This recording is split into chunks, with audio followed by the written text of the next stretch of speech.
Rina merupakan seorang gadis desa yang lugu. Ayahnya bekerja sebagai petani. Di rumahnya, dia selalu membantu ibunya yang berjualan kue tradisional. Setiap pagi, dia berangkat sekolah jalan kaki. Hingga suatu hari, semua lahan persawahan milik warga dijual ke investor asing untuk dijadikan area pabrik, termasuk lahan milik ayahnya Rina. Keluarga Rina akhirnya memiliki uang melimpah hasil jual tanah. Beberapa tahun kemudian, akhirnya pabrik berdiri dan mulai beroperasi. Para pekerja di pabrik tersebut kebanyakan merupakan penduduk luar daerah. Ayah Rina sekarang tidak memiliki pekerjaan tetap. Dia justru membangun kontrakan di area dekat pabrik. Semuanya telah berubah. Kalau dulu setiap pagi ayahnya harus mengurus sawah, kini hari-harinya hanya rebahan di rumah sambil mengurus burung-burung perkutut kesayangannya. Begitupun ibunya Rina yang sekarang sudah memiliki sebuah toko kue di depan rumahnya.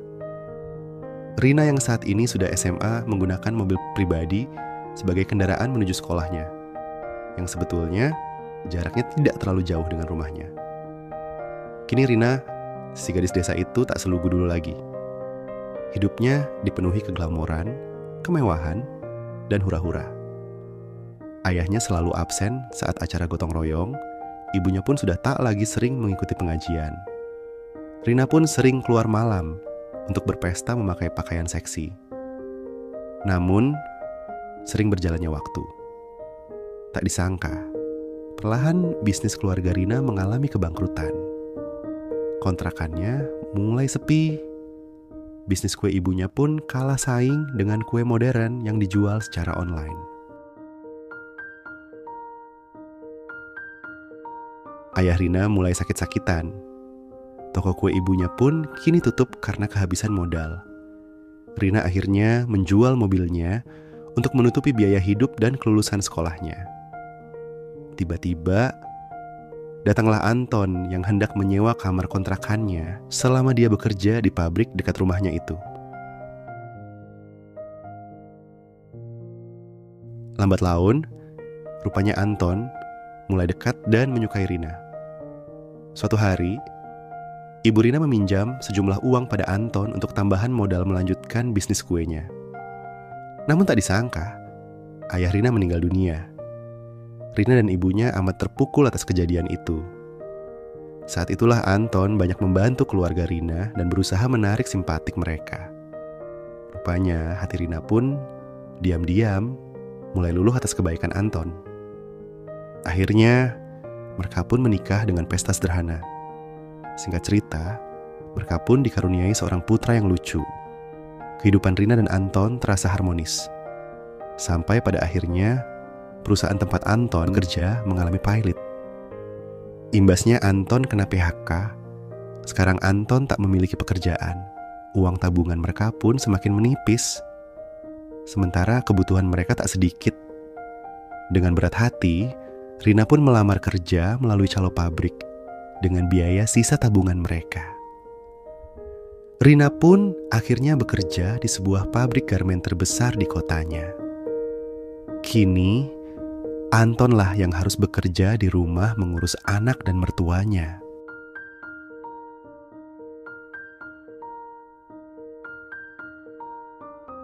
Di tempat kerja, Rina bertemu dengan Yudi. Manajernya yang ternyata adalah teman sekelasnya dulu saat SMA. Sepulang kerja, Yudi mengajak Rina menghadiri sebuah pesta di klub malam. Rina tak bisa menolak ajakan itu. Saat itu handphone Rina mati total dan belum sempat mengabari Anton di rumah.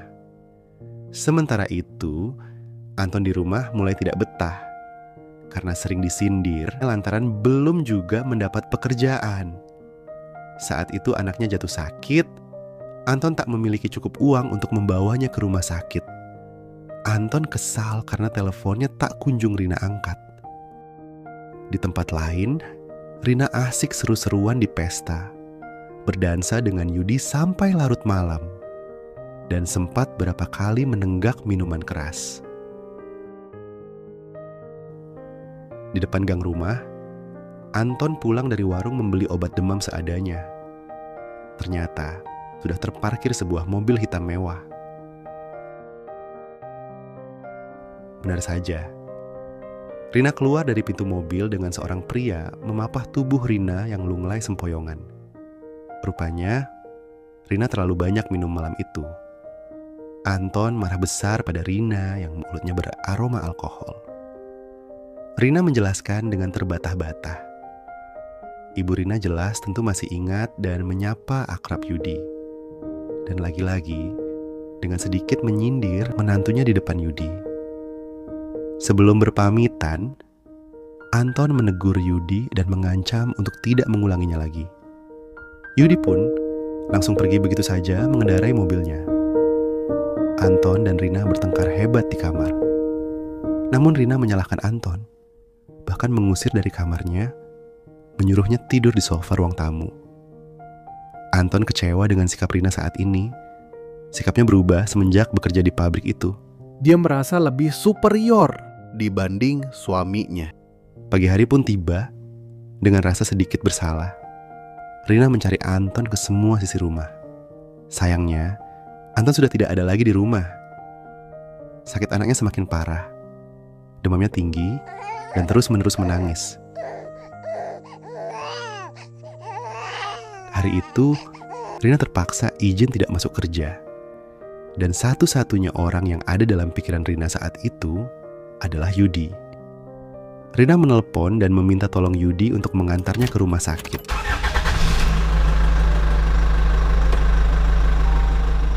Beberapa menit kemudian, Anton akhirnya datang. Dari kejauhan dia melihat istri dan anaknya dibawa oleh Yudi. Namun tak sempat mencegahnya. Ibunya Rina menghampiri Anton dengan sedikit kesal. Dia menyalahkan Anton sebagai suami yang kurang bertanggung jawab. Mendengar hal itu, darah Anton semakin mendidih. Karena sebetulnya dia pergi mencari ATM semenjak subuh untuk mengambil uang pinjaman dari kakaknya. Tak berpikir panjang, Anton yang sudah gelap mata lantas pergi ke dapur dan mengambil sebilah pisau. Pikirannya berkecamuk, kesabarannya sudah tak bisa dibendung lagi. Dia merasa sudah tak dihargai lagi oleh keluarga Rina. Dan tiba-tiba, "Cucuku sedang sakit, aku ini menengoknya."